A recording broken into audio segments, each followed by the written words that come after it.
Peace, blessings, and greetings. This is Tex Masan from thctrust.org.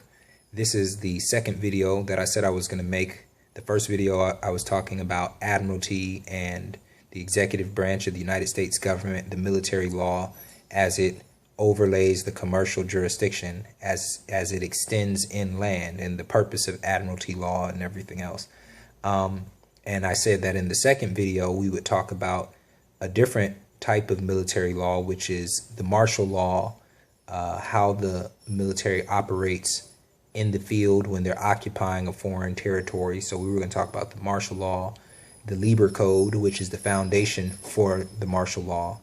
And we're going to talk about Trading with the Enemy Act and the potential remedy, because the Trading with the Enemy Act is also part of the War Powers Act. It's part of the military and the martial law governing in the United States. So we're going to talk about the Trading with the Enemy Act as relates to a remedy for discharging debt and discharging obligations.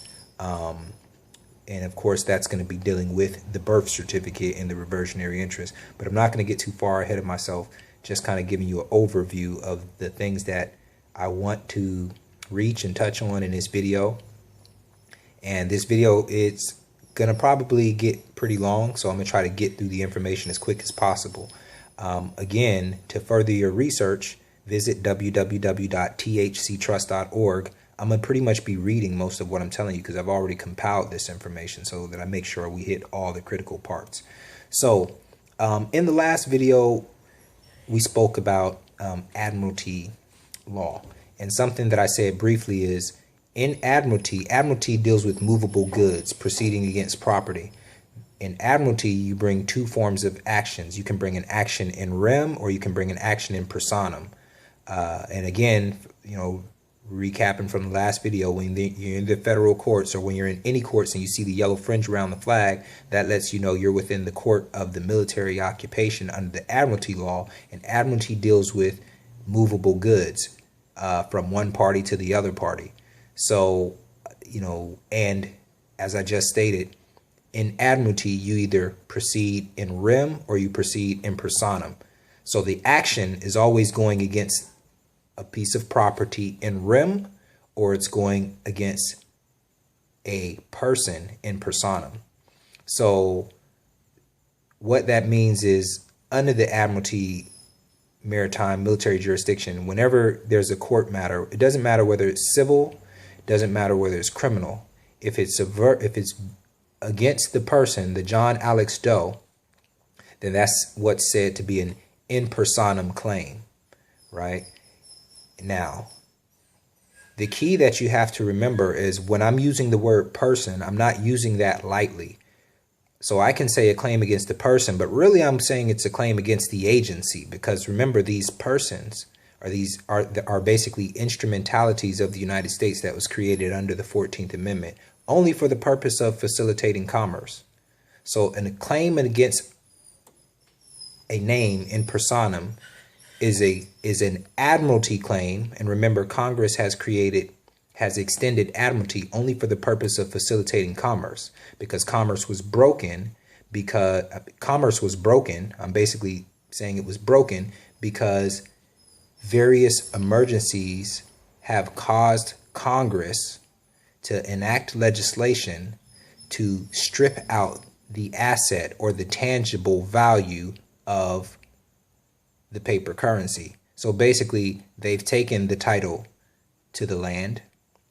They've made it unlawful to use silver and gold to back the currency. So for them imposing on the people's rights, they had to create a statutory agency to facilitate commerce where commerce was broken. So really, this agency is also a remedy for you to deal with commercial matters. So, and it's not just a remedy for you, it's a remedy for corporations and anybody that needs to deal with commerce where there's no money. But it's always a remedy for you because you're the one who had to accept some form of liability to allow the whole commercial system to facilitate. So in exchange for that liability, there's a remedy put in place. But I'm not so much talking about the remedy right now. What I really want you to understand is that in admiralty, claims are either in rem or in personam. So I'm going to go back to the in personam claim, but first let me go to what an in rem claim is, because once you understand that, then you could probably better understand the difference in what an in personam claim really is. An in rem claim is a claim against property, or usually the physical thing and assets. For example, a quiet title action is, most of the forms of quiet title action today are against the actual property, not against the person. Say, and if you don't know what a quiet title action is, it's basically you filing a claim to, like, let's say you own some land, you've cultivated the land, your family lived on the land, you use the land to produce the food, you've improved the land. You may file an action against the land. The land will actually be the defendant. What you're doing is you're filing a claim in rem, right? Against the thing, not the person. If you're filing a claim against a person, then it's an in personam claim. So does that make sense? So it doesn't matter whether it's civil or criminal in nature, it's in personam, right? It's against the person, against the agency. And why does these agencies exist? To facilitate commerce. So when you really study it, you'll understand that an in personam claim in admiralty is a claim to charge the 14th Amendment statutory person to create money. Doesn't matter whether we're talking about a criminal matter, when you get into all the bonds and the commercial instruments that's created based off of the charging instrument or the indictment. The name of the game is, it's a money creation process. And it's not real money because there's no real money. All the money is debt-based, but it still has a value, and it just can't be created out of thin air. It has to be based on a contract. So everybody gets this 14th Amendment agency statutory person, and everyone else gets to go around and charge these persons, right? That's an in personam admiralty maritime claim, to escrow money from that individual estate or to create money. You see how that works? So that's what's going on. Now, also, you being the administrator of that agency or trust, once you do all the proper paperwork and everything else, you can exercise the remedy that was put in place for you. That's kind of what we're going to get into when we start talking about how everything is operating under military rule, under martial law, when we start talking about the Trading with the Enemy Act. So I kind of laid the foundation of where we're going with that. Now, I'm gonna jump ahead of myself and mention one more thing, and then we're just gonna go read through this and expound on it. The thing I wanted to mention is that what inspired me to do this particular series of videos is that, about a little bit over a year, maybe a year and 3 months ago, Brother Jonah Bey from High Frequency Radio came out and really hit us all over the head when he started talking about the affidavit of beneficial ownership on the birth certificate, Rule 220. You can look that up. And you can visit thctrust.org, because we have that audio from High Frequency Radio when he talked about this thing. And he talks about it in a couple different ways. But the important thing that I wanted you to realize is the affidavit of beneficial ownership on the birth certificate is an action that stems from the common law. It deals with the property and the ownership of it. So what you're doing is this property, or whatever is represented by the birth certificate. Because remember, in your hand, it's a receipt for property, right? It can also be called reversionary interest. But when you're putting that affidavit of beneficial ownership, you're basically securing that from the public and pulling it back onto the land side. That's a common law thing, right? Remember in the other video, I was bringing the contrast and saying that you have to know the difference between the law of the land and the law of the sea. Well, what I'm trying to show you here is Jonah Bey came out talking about what you do at the front of a birth certificate, which deals with the common law. Now, when you're talking about, remember, the birth certificate itself and the agency represented on it was created to facilitate commerce. So now when you're using this same asset in the commercial side, which is different. So your affidavit beneficial ownership doesn't do much in the commercial side because that's under the common law. So just how there's a public and a private side, when you're going to use that certificate in commerce, you flip it over to the other side, and it's your endorsement or your negotiation or assignment of the interest commercially, which is how, on the back of the certificate, that's how you use it on the commercial side as a commercial instrument. So I just kind of want to bring the contrast. Two very important pieces of information. Jonah Bey talked about what you do with the front of the certificate. Boris and Jim Hebben came out talking about martial law and the Lieber Code, what you do with the back of the instrument, how to use it in commerce, right, to affect the remedy. That's going to get clearer as we go through this.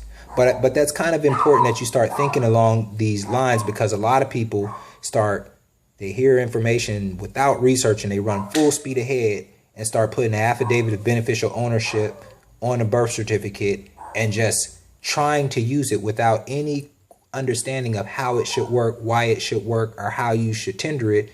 And doing that type of thing without your research, you begin to show your incompetency. And as soon as somebody sees you're incompetent and that you don't know what you're doing, you're not going to pass go and you're not going to collect $200. Okay. So, but hopefully we're going to touch on that, and hopefully a lot of what I'm saying will be better understood by the end of this video. So I'm going to start reading now. I kind of touched on it, but I want to say thanks to Boris and Jim Hebben. They originally put this information out probably about a year after Jonah Bey put out the information of affidavit of beneficial ownership, which is what's put on the front. They talked more about the reversionary interest, which is what that certificate represents. And as we begin to understand reversionary interest, we'll know how we can negotiate that instrument and use it as a remedy, which is laid out under the Trading with the Enemy Act. We're about to talk about it. The reason why I did all of this and put all this information together and researched it, and the reason I'm presenting it now, is because, man, the information was so powerful when Boris and Jim Hebben and them put it out there. But now, for whatever reason, they've made all the videos and the information private, where you couldn't view it, not even if you had the link. And I know because I created the links, I've kept them. And when I wanted to put it out there for everybody, it disappeared. Maybe they got their remedy and disappeared with it. Who knows? So do your own research. By the way, they have a website called I Am Some Dude, and you can find that it's iamsomedude.com. But first, make sure you visit thctrust.org. I'm not going to pitch somebody else's website and not pitch our own, but so you can find out more information. But we're about to do a thorough job on it right here. So martial law. Remember, the yellow fringe around the flag says we're under military occupation, admiralty, etc., right? Watch the first video if you haven't already watched that. So martial law is the rule of military law imposed on a civilian population in a time of war or during an emergency. We are in martial law now in the United States of America.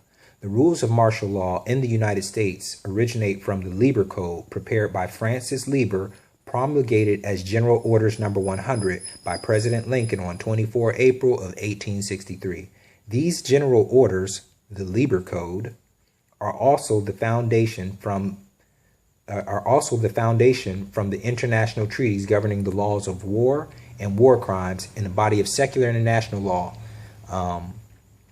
The Lieber Code is the foundation for the Hague Convention, which is an international treaty.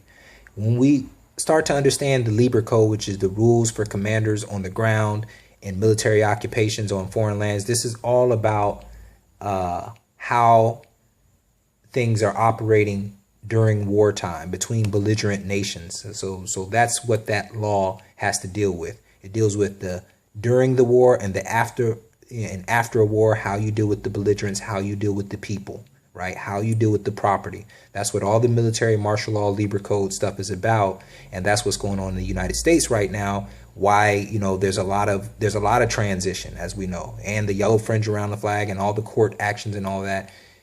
By understanding the military and martial law that's going on, although they don't tell you that's what's going on, we can better understand how we're supposed to operate and find our remedy in it. So we're going to focus on the 3 objectives outlined in the Lieber Code, which is basically, the Lieber Code is the foundation for all military and martial law for the most part. So these 3 objectives is what we want to pay attention to because they're most important. Three objectives outlined by the Lieber Code. Then we're going to identify those same three objectives with the Trading with the Enemy Act. And the reason why we're going to do that, because the Lieber Code is the foundation, just to get us to understanding what military law is about, you know, what a belligerent is, what an enemy combatant is, how land is to be treated, how the officers are supposed to, so we can know the roles of what everybody is supposed to do. Then we want to look at the Trading with the Enemy Act, because that's the specific legislation that's operating now in the United States under martial law. That Trading with the Enemy Act is going to tell us who the United States is at war with, who the United States' enemies is, who the United States allies is, how can you come to peace, what is your remedy.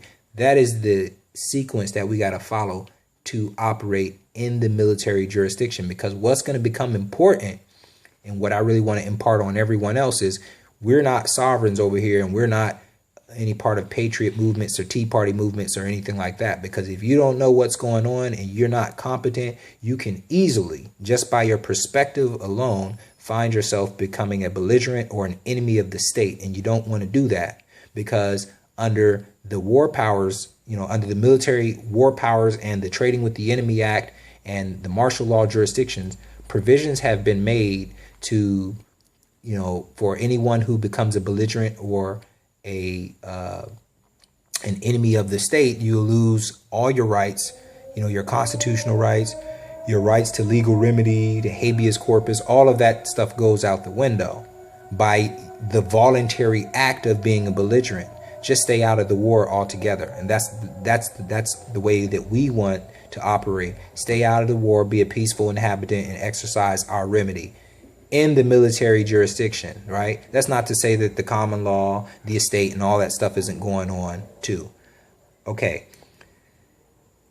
While I was studying this, I came across this word, sequester, you know, when I was studying the military law and all that stuff. And it's funny, I paid attention to that word because I see them using that word on TV, and I never really knew what it meant. I don't really watch TV, but sometimes when I pass a political program, I would see somebody up talking about sequestering whatever. This is what sequester means. In international law, it's the seizure of private property to public use. Sequester means to deposit a thing which is the subject of controversy. And we're reading this, kind of think about this whole birth certificate thing, the security or the receipt for some type of value, whatever it represents, right? Sequester means to deposit a thing which is the subject of a controversy in the hands of a third person. In this case, this third person would be the military occupation, right? To hold for the contending parties. The contending party would be the creditor and the debtor. Let's see. To hold for the contending parties, such as, listen to this, when a belligerent nation sequesters debt from its own subjects to its enemies. So that's really, that's in the Black's Law Dictionary. So I'm going to read that one more time. In international law, it's the seizure of private property to public use. Sequester means to deposit a thing which is the subject of controversy in the hands of a third person, to hold for contending parties, such as when a belligerent nation sequesters debt from its own subjects to its enemies, right? Remember what we said the purpose of the 14th Amendment statutory citizen was? It was to facilitate commerce. An in personam claim against a person is for the purpose of creating money from that estate, right? So 14th Amendment citizen used to facilitate commerce, admiralty, maritime law, actions in personam used to facilitate commerce. And then you read the definition of sequester, and it says third party holding property for contending parties, such as when a belligerent nation sequesters debt from its own subjects to pay its enemies. When you're in these United States district courts, right, they're proceeding against the person. Some foreign claimant is making a claim against the estate, and they use the bond system and the court system and that statutory agency and the person to facilitate commerce, to sequester. That might be the proper term, to sequester funds from the estate to pay off third-party creditors. Anyways, I just thought sequestering is interesting. As a matter of fact, I'm going to read Article 31 of the Lieber Code. Remember, these are the foundational principles of martial law and military government. What's going on here? It says, a victorious army appropriates all public money, seizes all public movable property until further direction by its government, and sequesters for its benefit or that of its government all the revenues of the real property belonging to the hostile government or nation. The title to such property remains in abeyance during military occupation until the conquest is completed. So, look at the birth certificate again. It's a receipt for some property, but the title to all real property is held in abeyance until the end of the occupation or whatever is going on. You understand that? So it kind of makes you think when you're operating in the military commercial side, you don't want to be so quick to talk about ownership. I own this, I own that. You may want to have a record to establish ownership, but you don't want to be talking about ownership because it's the military. You know, the military takes all the property and holds it into abeyance. You see what I'm saying? So be aware that now, so your remedy does not come through the form of ownership in the commercial jurisdiction if you should find yourself there. Really, we don't ever want to be in these courts, but we still have to have the competence, and that's what I'm breaking down here. Here's another definition. What is a belligerent, right? A belligerent in international law is a term used to designate either of two nations which are actually in a state of war with each other. So if Russia and the United States was at war, they would both be belligerent nations, right? It's good to understand that because when many of us hear belligerents, we think of it in one term, but let's further fine tune and understand what it means. It's a term used in international law, and it's the term to identify both nations in opposition to each other. So what we're referring to in the United States, and we're about to talk about the National Defense Authorization Act, which some people say the United States has declared war on its citizens. That's a matter of perspective. But the point I'm making is, in that particular matter, the belligerents would be the United States government and the citizens if the citizens act in such a way that they become enemies of the state and not peaceful inhabitants, which is what our focus and our objective is. The 2012 National Defense Authorization Act. This act was to authorize the military to arrest and detain indefinitely without charge, trial, or recourse via habeas corpus people, including United States citizens, who are suspected of being an enemy or linked with enemies of the United States. In Section 1031 of the National Defense Authorization Act, it describes what a covered person is. Now, the covered person this is who can be a belligerent or an enemy of the state. It's a person who was a part of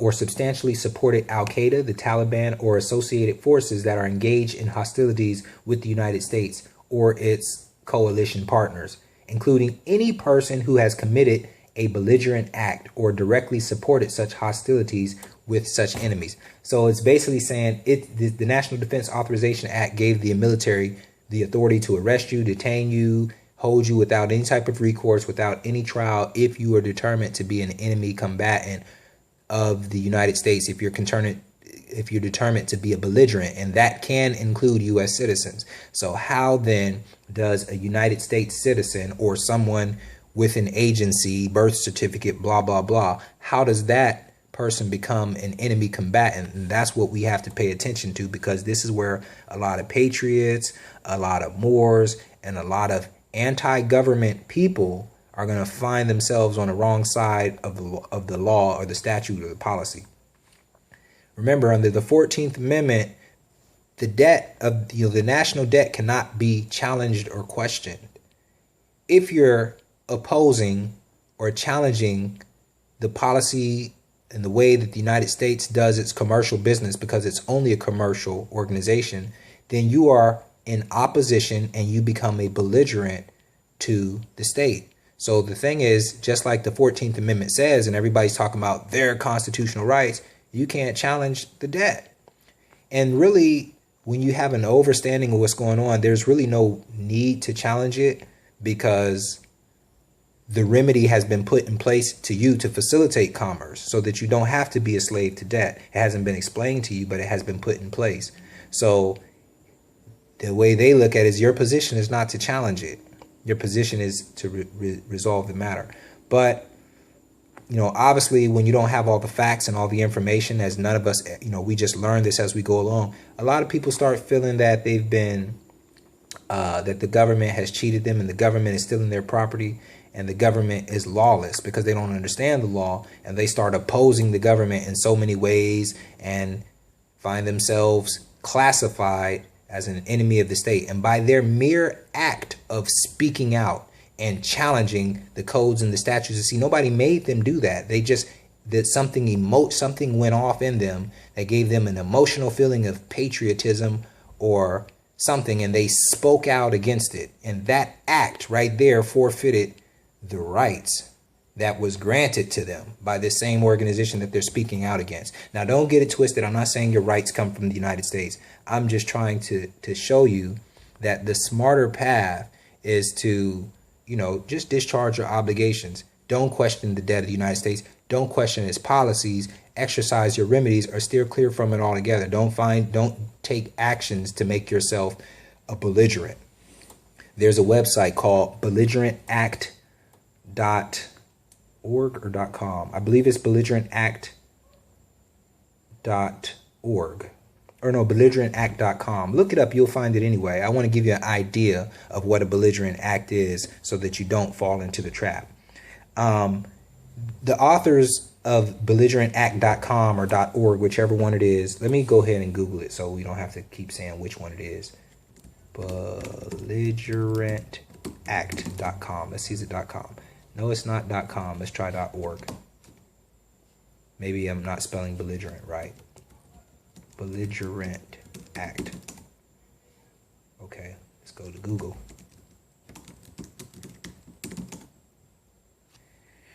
It's belligerentact.org. Now, let me tell you what they wrote on their website. And this is, in my opinion, this is the way that you don't want to do things. The authors of this site perceive the National Defense Authorization Act itself as a belligerent act committed against the people of the United States by the self-same government officials who sworn a solemn oath to serve the citizens and uphold the Constitution. We protest and demand the repeal of Section D, Section blah, blah, blah, blah, blah. So the bottom line is they are challenging and imposing the policy of the United States of the government. And that same act, that verbal outspoken act against the policy has put in place, is making them an enemy of the state. It's making them a belligerent. The offer for war has been laid out there by the National Defense Authorization Act, and the acceptance of that offer was executed by their response, by their actions, by them speaking out and directly doing the thing to become a belligerent or the enemy of the state. You understand how that works? Probably spent way too much more time on that than I needed to. Any question of the nation's debt or accusations of unconstitutionality or unlawfulness, those are all belligerent acts. So that's why it's important, and Jonah Bay talks about this also, Rule 5.1, challenging the constitutionality of anything that takes place.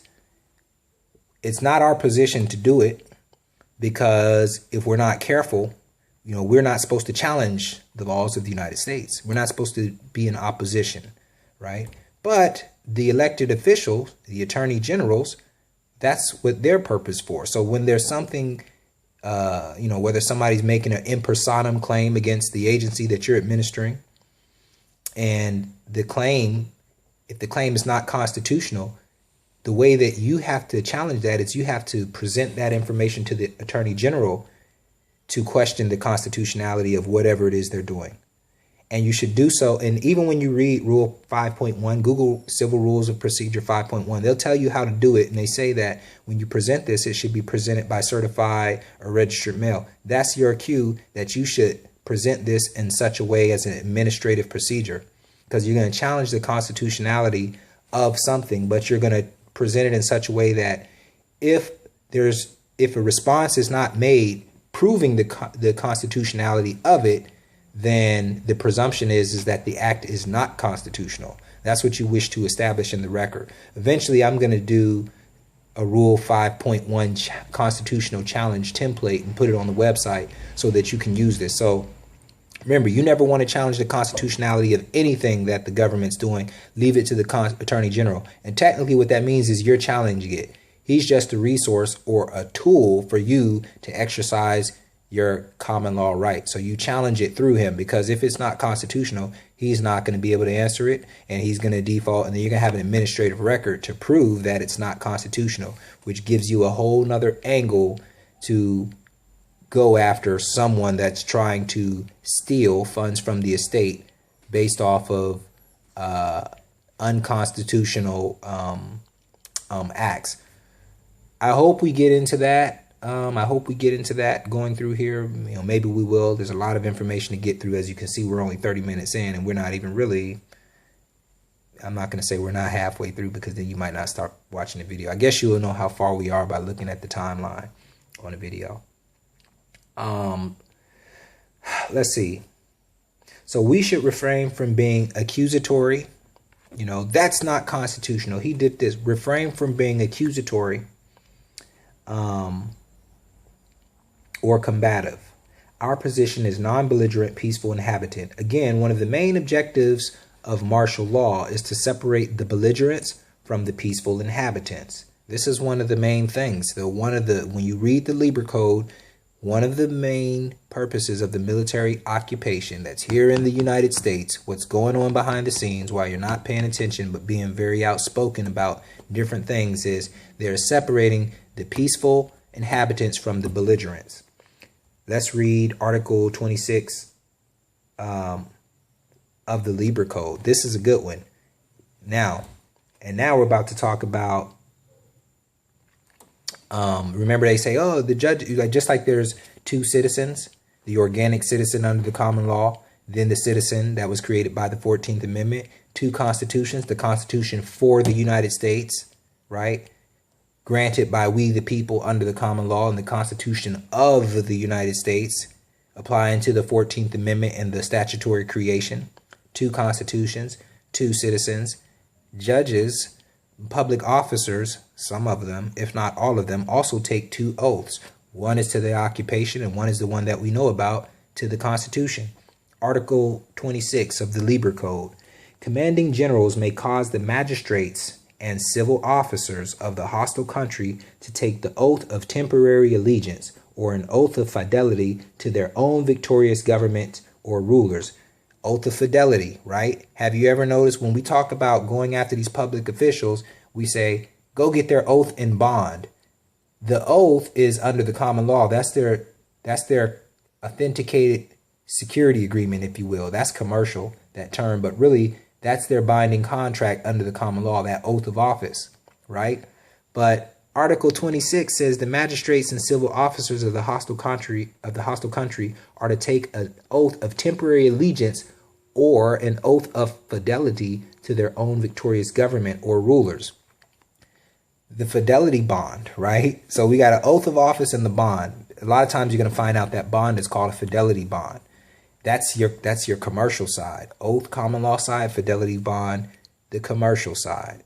So do you see what's going on here? There absolutely is two oaths, right? So when you're stepping into the yellow fringe around the flag, military martial law, by default, they're operating with the oath that they've taken to support the foreign occupation, right? That's not now. That's why it's important to set yourself up properly under the common law, to put a declaration of trust on the record, to kill the presumptions of their authority under the agency, because the trust supersedes it if you know how to bring that in and bring in the contract, which is the Constitution of the United States and their oath, right?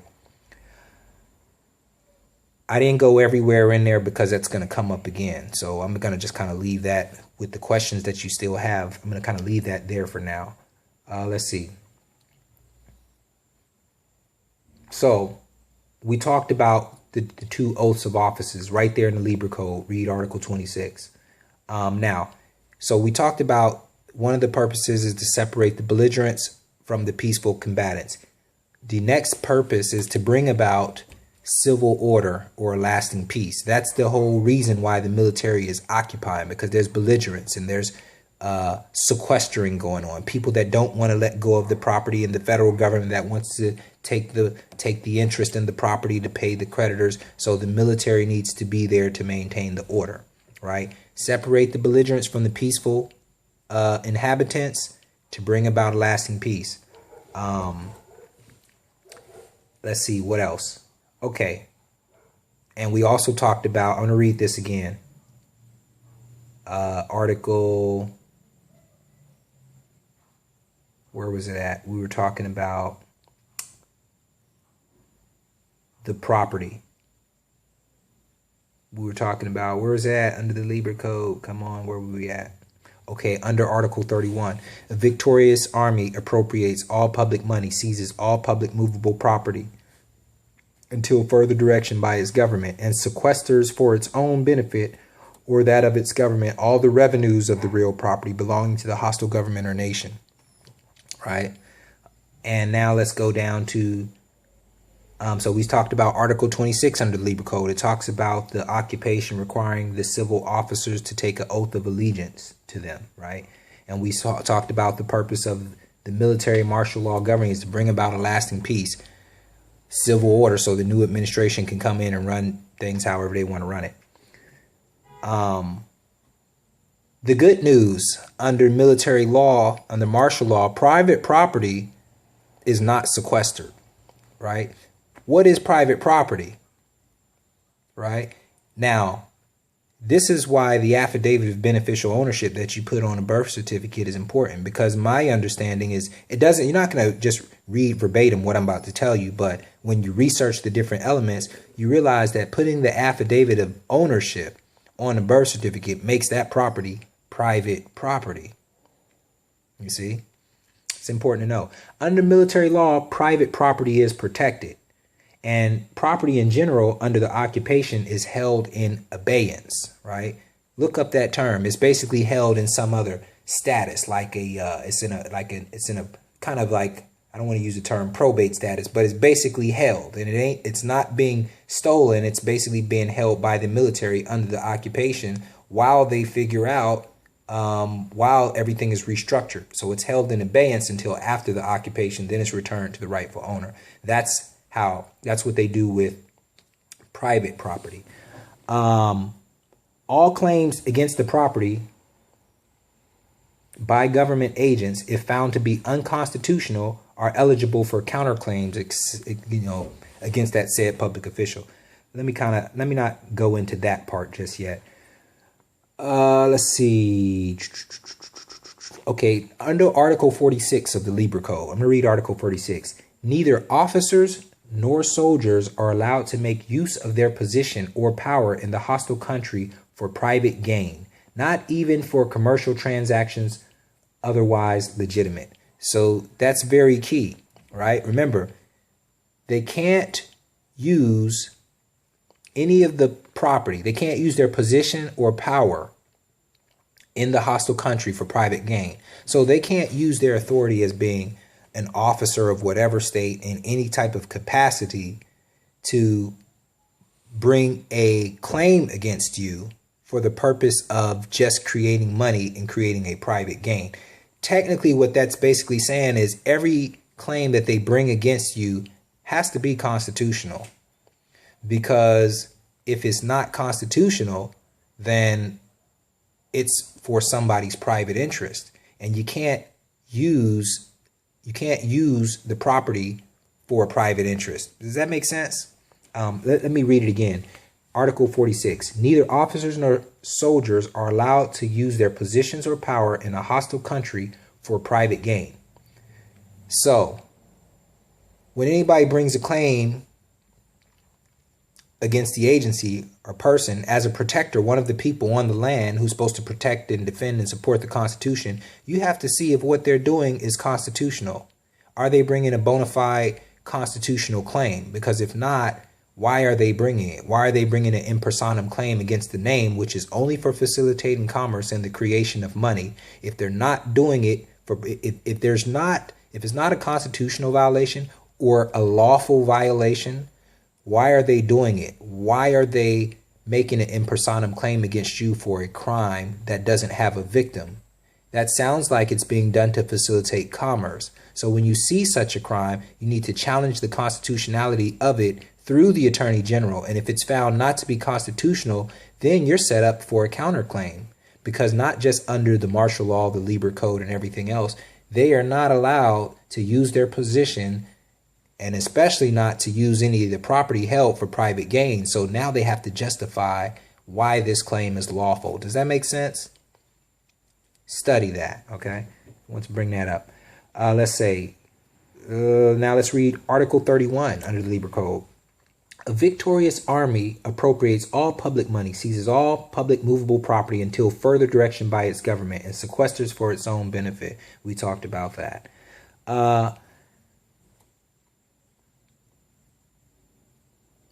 Actually, let me read that again, because this is important, because we're about to talk about reversionary interest and what that is. Let's say, so remember, the victorious army appropriates all public money and seizes all public movable property until further direction by its government, and sequesters for its own benefit or that of its government all the revenues of real property belonging to the hostile government or nation. So it's holding on to all the public and it's sequestering it to pay off the debts, right? The title to such real property remains in abeyance. So it's just held off into its side under occupation until the conquest is complete. And there's a different place in the Lieber Code, which we're going to read later, that basically says you could come back and get your property. And this is why the birth certificate is important, because that is the receipt for the property that's held in abeyance, which we can also call reversionary interest. How do I know this? Well, simply because, you know, there's not just one law that shows you this. It's written in everything. You have to research what the definition of reversionary interest is, understand how money works, understand what a certificate is, understand what a receipt is.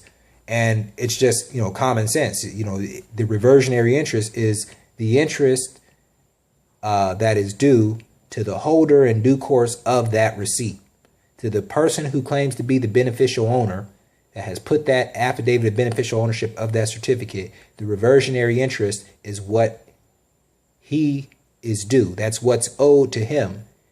Now, that is the subject of a lot of what redemption movements and everything is. People chasing the pot of gold at the end of the rainbow. That's the reversionary interest.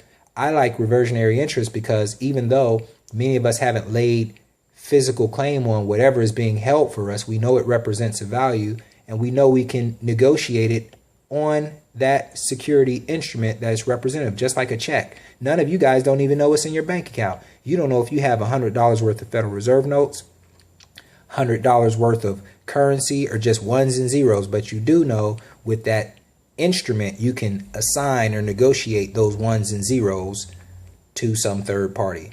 So reversionary interest is the interest that a person has in property when a preceding state ceases to exist. So basically it's the joining of the outstanding interest due to the estate back to the estate, if you will. And there's some links in here that you can read more about it. A reversionary interest cannot be enjoyed if the condition is violated, and the property upon which reversionary interest is given will A reversionary interest cannot be enjoyed if the condition is violated, and the property upon which the reversionary interest is given will return to the original owner. Probably didn't write that correct. Reversionary interest in context of real property or wills in estates means a reservation created in real property conveyance that the property will revert back to the original owner upon the happening of a certain event. Let's look up the tax code, 26 USC subsection 2037. It talks about transfers taking effect on death. It's basically, I'm just trying to give you an idea of what reversionary interest is. The value of the gross estate shall include the value of all property to the extent of any interest therein which the decedent has at any time after September 7th, 1916 made a transfer. by trust or otherwise if 1. Possession of the enjoyment of the property can, through ownership of such interest, be obtained only by the surviving decedent, and 2. The descendant has retained a reversionary interest in the property. But in the case of a transfer made before October 8th, 1949, only if such reversionary interest arose by express terms of the instrument. If it didn't happen before 1949, which is like almost everybody, then the value of such reversionary interest immediately before the death of the decedent exceeds, oh, never mind, scratch what I'm reading. But the point I'm making is reversionary interest is basically all the debt money in the United States is tied to one of the several estates. And the accountability for all that debt is vested in one of the several estates as the asset that is owed to that estate. So there has to be an asset backing every liability. That asset, the interest in that asset held at each estate or due to each estate can be termed as the reversionary interest. It's kind of like if I give you a promise to pay $100, there was no $100, but that mere promise to pay created the $100, and you may keep that obligation open for 10 years, creating interest off of that money, because the contract itself is the form of money in the commercial jurisdiction. But at some point, the reversionary interest is the original promise to pay. That instrument itself created the money, and that reversionary interest, meaning that $100 at the end of the term, is due back to the estate. That is the power of that certificate of live birth. You don't have the full accounting. The government has that. The whole commercial matrix tracks every financial transaction tied to the social security number or birth certificate. But the receipt, right, is the instrument that represents the interest that is due to the estate, the receipt of it. So I've emphasized that a lot because we're going to get to that as we continue to go through this military stuff. Man, then I got logged out of the website, so I'm going to go back. By the way, visit www.thctrust.org. Log in, create the free account, and use our study materials. And you really should support us. By the way, if you're watching this video, you know, I'm not just saying it because I do most of the legwork. By being a premium